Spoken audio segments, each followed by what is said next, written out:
Road reflectors originated in Britain in the 1930s. A cat's eyes reflected in headlights on a foggy night, alerting a driver to the fact that he was about to veer off the road, provided the flash of inspiration.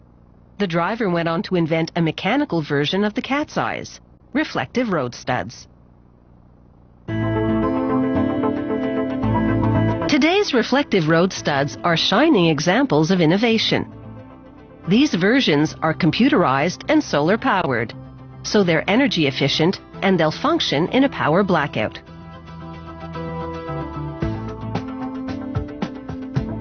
It takes over 20 parts to make one road reflector. The assembler first solders 2 wires to the back of a solar circuitry board, establishing a connection. She flips the solar circuitry board around and applies double-sided tape. She places 2 strips of copper on conductive pads in the corners above the tape.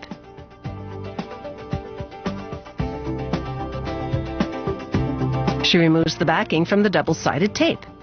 Using a vacuum tool, she transfers the solar cell to the tape. Once in place, she turns off the vacuum and smooths the cell to the tape.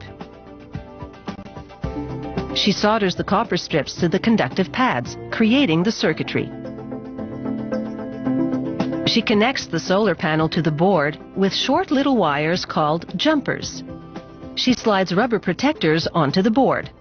Each road reflector will have 2 of these solar units. Next, she assembles the flashing LED lights. She solders wires to the back panels to link the lights to the main computer board.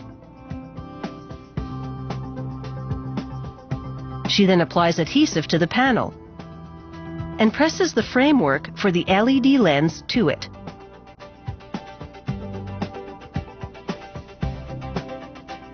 She inserts the polycarbonate lens into the framework and it clicks in. There are 2 LED lights per road reflector. She now assembles the reflector. She angles shiny aluminum flaps to bounce light. She tucks the lights into the reflector, and they adhere to the double-sided tape applied to the base.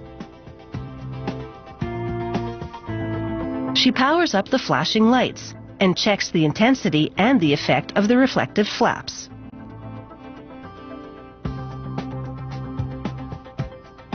Things are looking good, so now she inserts foam in a slot at the center of the aluminum casing. She places the reflective light unit on it. She installs a foam-wrapped rechargeable battery in a compartment on one side of the lights. She places the main computer board and solar cells in the compartment on the other side.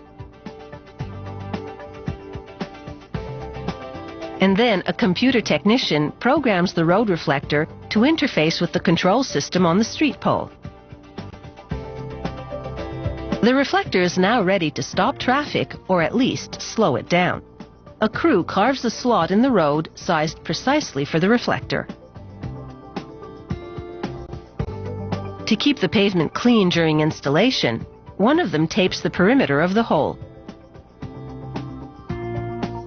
He then pumps industrial-strength epoxy into it. He inserts a cast iron framework into the epoxy-filled hole. He wipes up the epoxy overflow and removes the tape.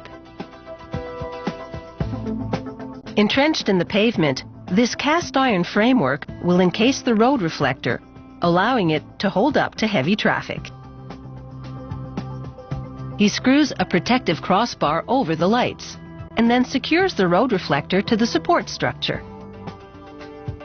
They install the wireless communication system atop a pole. This positions it to activate the road reflectors when the curbside crosswalk button has been pressed.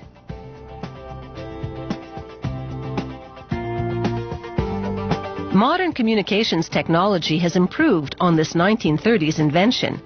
Today's road reflector systems are flashier than ever. Designed to attract a driver's attention and keep it on the road.